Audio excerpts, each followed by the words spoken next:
think, as some of the speakers said, it's still an issue about which a lot of research still needs to be done.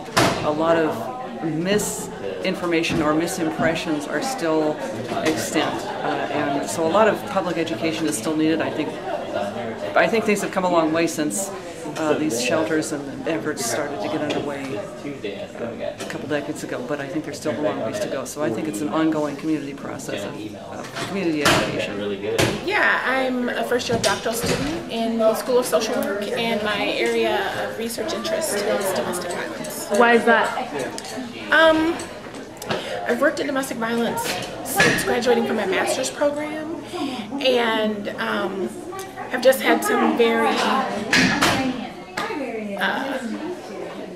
very satisfying experiences working with women and children that are survivors of domestic violence,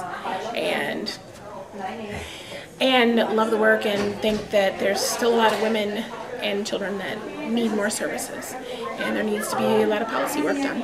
I've worked for the Domestic Violence Intervention Program for 12 years now, and the reason I got involved was because of the children. I love children, and I started out as a teacher, but what I learned as a young teacher was that a lot of our children had issues that they were trying to deal with that had nothing to do with classroom learning, but absolutely affected their learning process. And so that's how I came to volunteer and then eventually work with DVIP, specifically working with kids in terms of allowing them to have a childhood even though they were experiencing crisis with their families. I think societally we are still in a very patriarchal society, and women are still viewed as property, and so are children. And that means that we live in an era where violence against women is still acceptable.